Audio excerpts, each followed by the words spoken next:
राघव और विकास एक दूसरे के बगल वाले कमरे में ही रहते थे। एक दिन की बात है, जैसे ही विकास राघव के रूम में जाता है तो जोरों से चिल्लाता है। राघव नीचे गिरा हुआ था। विकास उसके पास जाके देखता है तो वो मर चुका था। वो तुरंत डिटेक्टिव मेहुल को कॉल लगा देता है। मेहुल वहाँ पहुँच जाता है और राघव की बॉडी को देखता है तो समझ जाता है कि राघव की मौत आज नहीं बल्कि कल रात हो चुकी थी। तो क्या आप राघव की बॉडी को देखकर बता सकते हैं मेहुल को ऐसा क्यों लगा कि मौत कल ही हो गई थी? सोचिए सोचिए।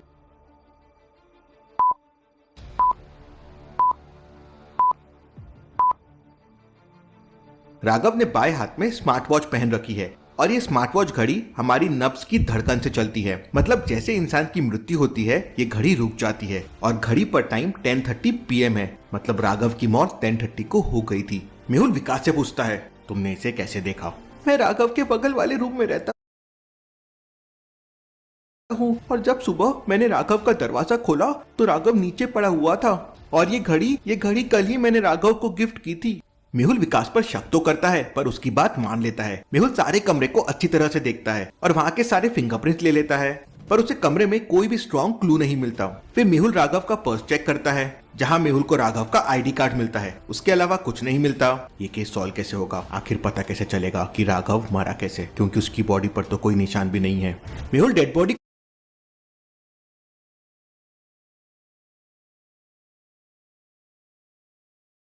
को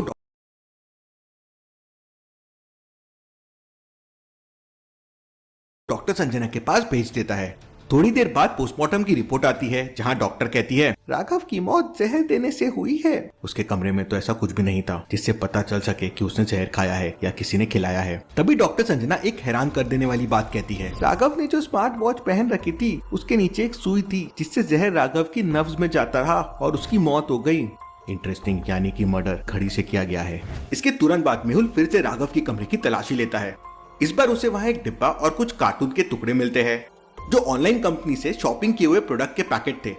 मेहुल तुरंत ऑनलाइन शॉपिंग कंपनी के इंडिया के कस्टमर केयर पर कॉल करता है। क्या आप रूम को देखकर बता सकते हैं मेहुल ने अमेज़न को ही क्यों कॉल किया? सोचिए सोचिए।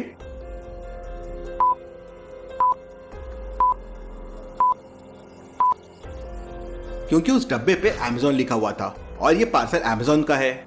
मेहुल कॉल पर उस पार्सल की डिटेल्स बताते हुए पूछता है कि ये पार्सल किसने और कब मंगवाया था। तो वो बताते हैं कि पार्सल विकास ने बुक किया था। और अमेज़न वाले एक और इंटरेस्टिंग बात बताते हैं कि विकास ने ऐसे 4 पार्सल एक साथ बुक किए थे। मेहुल तुरंत विकास के पास जाता है पर विकास ने अपने कमरे के दरवाजे को एक क्वेश्चन से लॉक किया हुआ था और क्वेश्चन था, मेरे सबसे अच्छे दोस्त राघव का बर्थ ईयर कौन सा है? मेहुल तुरंत टाइप कर देता है 2000 और दरवाजा खुल जाता है। अब यहाँ सवाल ये था कि मेहुल को कैसे समझ गया और मेहुल को कैसे पता है कि राघव का बर्थ ईयर कौन सा था? सोचिए सोचिए लॉजिकल आर्मी।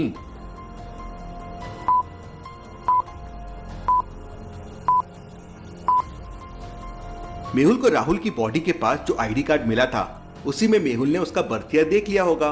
मेहुल विकास के कमरे में जाता है तो अंदर जाके दंग रह जाता है। विकास भी नीचे पड़ा हुआ था और उसकी भी मौत हो चुकी थी। वो तुरंत चेक करता है तो देखता है कि बिल्कुल सेम घड़ी विकास ने पहनी हुई थी। मेहुल इतना तो समझ जाता है कि विकास ने घड़ी मंगवाई जरूर थी पर वो कातिल नहीं है, खूनी कोई और ही है। मेहुल विकास का मोबाइल लेता है और सारा डेटा देखता है तो वहाँ उसे ऑनलाइन शॉपिंग कंपनी का ऐप दिखता है।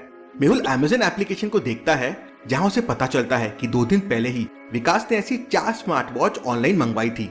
अब मेहुल को पक्का यकीन हो जाता है कि विकास का इस साजिश से कोई लेना देना नहीं है बल्कि खूनी कोई और ही है। तो क्या आप समझ गए लॉजिकल आर्मी मेहुल को ऐसा क्यों लगा कि विकास इस साजिश में मिला हुआ नहीं है? सोचिए सोचिए।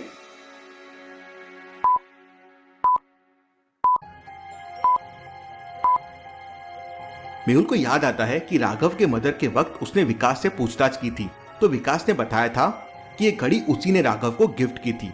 अगर वह इसी घड़ी से राघव को मारता तो कभी नहीं बताता कि उसने राघव को घड़ी गिफ्ट की थी।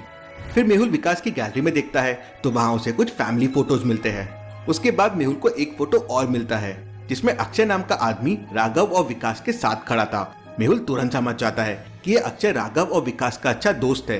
तो क्या आप बता सकते हैं लॉजिकल आर्मी मेहुल को ऐसा क्यों लगा? सोचिए सोचिए।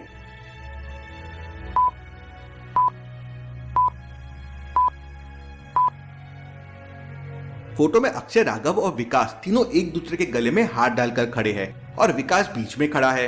और मेहुल ने उनकी फैमिली फोटोज भी देखी थी और उसमें अक्षय नहीं दिखा था।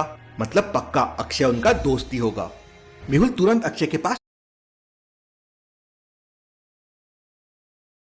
जेके सुपर सीमेंट, जो दे फाउंडेशन, स्लैब और प्लास्टर के सुरक्षा का वादा। ये पक्का है।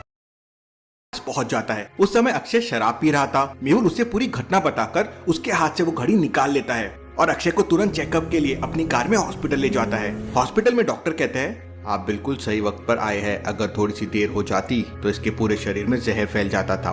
1-2 घंटे बाद अक्षय बिल्कुल सही होकर घर आ जाता है और मेहुल उसके साथ रहता है। घर आके अक्षय मेहुल से कहता है, सर मेरी तो कुछ समझ नहीं आ रहा है, ये क्या हो रहा है। मेहुल उसे पूरा मामला समझाता है। ये स्मार्ट वॉच तुम्हारे पास कहाँ से आई? ये घड़ी हम तीनों को विकास ने दी थी खरीद कर, और जरूर ये सब राज ने किया होगा। उसी ने सभी के घर ये घड़ी पहुंचाई थी। ये राज कौन है? राज हमारा दोस्त है और वो टेक्निकल एक्सपर्ट भी है, तो वही ये सब कुछ कर सकता है। मेहुल अपनी कार से राज के घर पहुंच जाता है। मेहुल घर के अंदर जाता है। वहाँ उसे राज की गर्लफ्रेंड मिलती है। मेहुल उसे सारी घटना बताता है और कहता है, ये सब राज ने किया है, मुझे बताओ वो कहाँ है। तब राज की गर्लफ्रेंड कहती है, वो ऐसा नहीं कर सकता। राज अक्सर राघव और विकास की बातें मुझसे शेयर करता था, पर हाँ, अक्षय इन तीनों से थोड़ा अलग है। वो कभी कभी राघव और विकास से लड़ भी जाता था। इंटरेस्टिंग, ये केस तो बहुत सीरियस हो गया है। राज की गर्लफ्रेंड मेहुल को राज के ऑफिस का पता देती है। प्लीज मेरे बारे में किसी से कुछ शेयर मत करना, मैं यहाँ छुप कर रह रही हूँ। Interesting, very very interesting. Sir आपका दिमाग इतना तेज कैसे चलता है? क्योंकि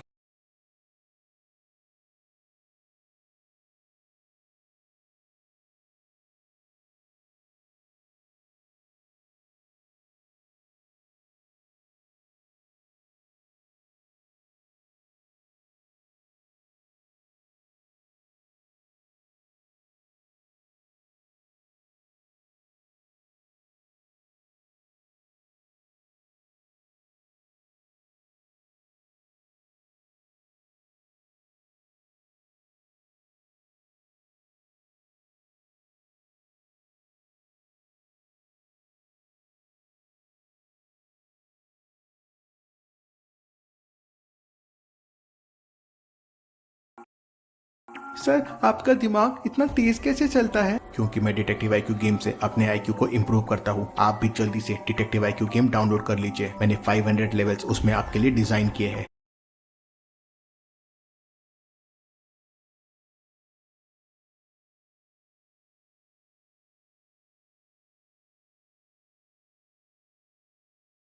लिंक